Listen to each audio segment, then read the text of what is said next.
कौन कहता है कि टेस्ट मैच रोमांच से भरा नहीं होता है? इसका उदाहरण आपको देखना है तो आप भारत और इंग्लैंड के बीच टेस्ट श्रृंखला का मजा लीजिए, जहां ओवल टेस्ट मैच के दूसरे दिन एक बार फिर रोमांचक जंग देखने को मिल रही है। इस पर हम चर्चा करेंगे। ESPN cricket info match day Hindi में आपका स्वागत है। मैं हूं सैयद और हमारे साथ हमेशा की तरह जुड़ेंगे very very special Lakshman.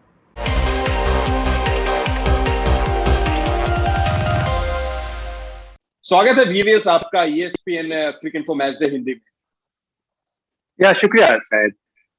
VVS, जब हम लोग कल बात कर रहे थे तो आप भी यही कह रहे थे कि ये जो मुकाबला है वो अभी बराबरी पर है, लेकिन अगर भारत ने 250 या 200 तक इंग्लैंड को ऑल आउट कर दिया तो फिर जो होप है वो भारत की आगे बढ़ जाएगी। पर ऐसा लगता है कि दूसरे दिन भारत की होप के बीच में आ गए ऑली पोप।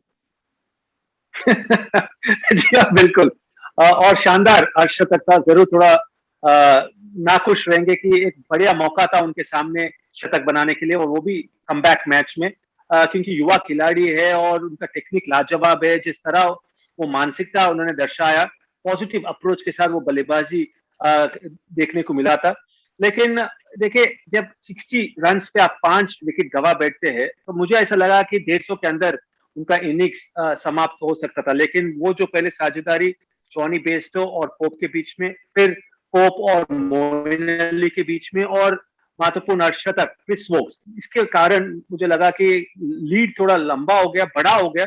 लेकिन फिर भी जिस तरह रोहित शर्मा और केएल राहुल आखिरी कुछ ओवर जिस तरह उन्होंने बल्लेबाजी की, और वो जो आप देखते थे पिछले मैचेस में, पहले इनिंग में भी जो आपको नजर आया, जो पेनिट्रेशन इंग्लिश फास्ट बॉलर्स में नजर आया, लेकिन वो आज जो ओवर्स उन्होंने गेंदबाजी की उतना पेनिट्रेशन नजर आया नहीं। उसका मतलब है कि ये विकेट अनुकूल है, सपाट है बल्लेबाजी के लिए, और यही उम्मीद करेंगे कि कल पूरा दिन भारतीय बल्लेबाज बल्लेबाजी करेंगे और बड़ा लक्ष्य का सामना करना पड़ेगा इंग्लैंड की टीम को।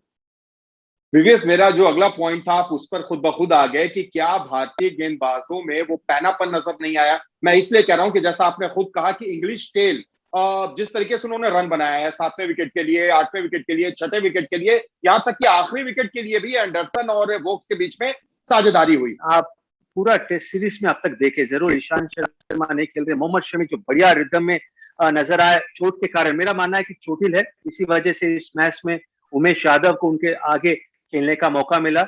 वो पेनिट्रेशन नजर नहीं आया, वो इंटेंसिटी नजर नहीं आया। सिर्फ वो पहला स्पेल कल शाम में और आज सुबह का पहला स्पेल जहां पे बुमराह और उमेश यादव ने गेंदबाजी की, मुझे लगा कि ऑफ द विकेट वो जिप, वो तेजी से बॉल निकल रहा था।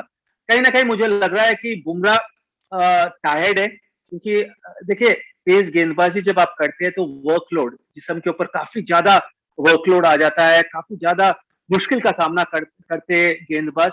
तो कहीं ना कहीं मुझे लग रहा है कि टायर्ड है।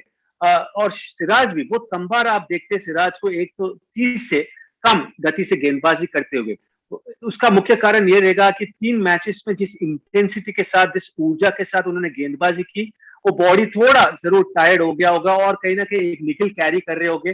शार्दुल ठाकुर भी थोड़ा पेनिट्रेटिव नजर नहीं आए, और सिर्फ एक बुमराह ही ऐसा नजर आ रहे थे जो तेज गति से गेंदबाजी कर रहे थे, और उमेश यादव भी जिस तरह उन्होंने आज राउंड विकेट आकर मलान का विकेट लिया।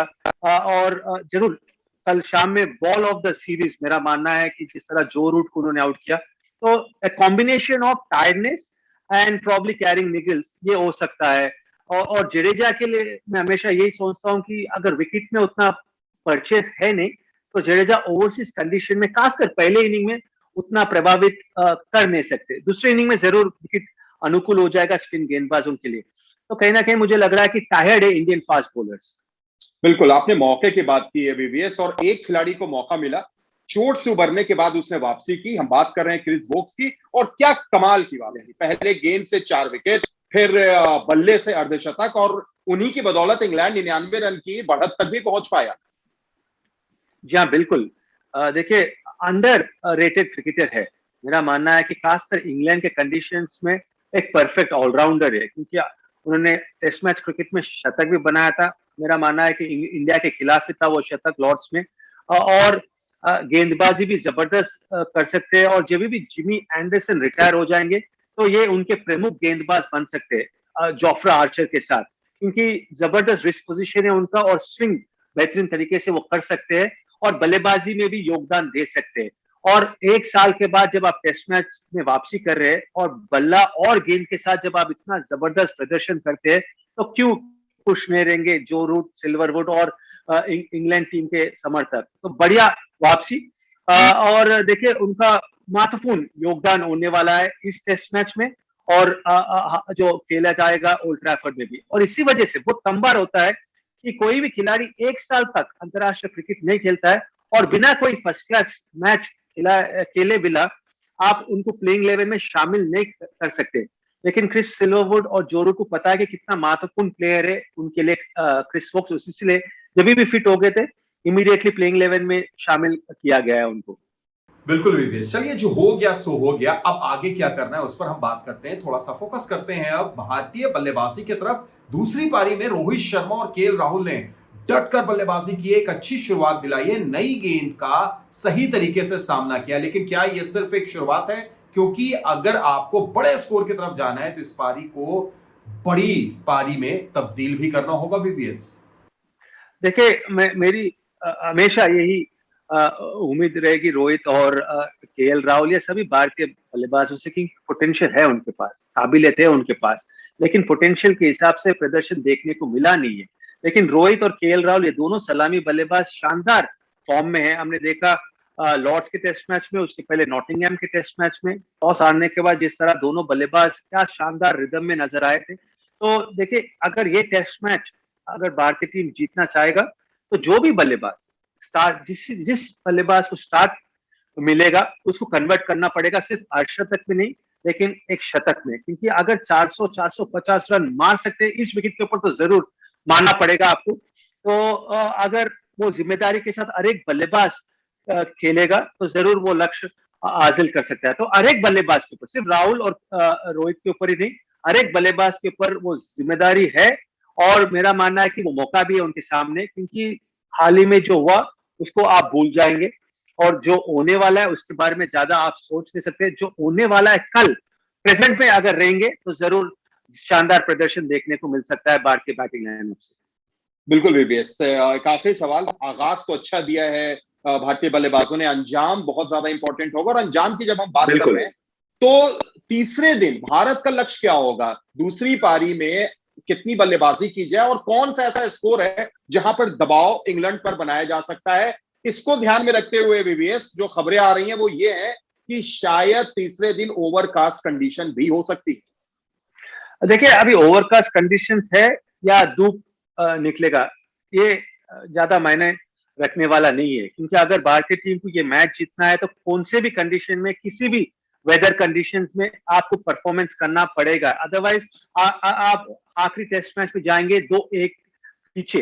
तो मेरा मानना है कि ये एक बढ़िया मौका है भारतीय टीम के पास, क्योंकि इंग्लैंड डिसअपॉइंट जरूर रहेंगे। क्योंकि ऐसा लगा कि मुझे कि एटलीस्ट 150-180 रन का लीड ले सकते, लेकिन उतना मिला नहीं। 100 के करीब लीड उनको मिला जरूर। और देखिए 225-250 का लक्ष्य अगर देंगे इंग्लैंड को और 90 ओवर्स और या 100 ओवर्स, तो मेरा मानना है कि वो स्कोरबोर्ड प्रेशर हमेशा इंग्लैंड के ऊपर रहने वाला है। तो अगर इतना लक्ष्य भारतीय टीम अगर उनको देना है तो 2 या 3 बल्लेबाज have to play a match winning knock. और मैं उम्मीद करता हूं कि टॉप ऑर्डर अगर क्लिक हो जाएगा तो ऋषभ पंत, जडेजा वो लोग भी आकर खुल के खेल सकते हैं। लेकिन अगर 3-4 विकेट जल्दी गिर जाएंगे तो वो middle order, lower middle order के ऊपर दबाव आ जाएगा। देन बहुत मुश्किल होगा ये मैच जीतने के लिए या बचाने के लिए।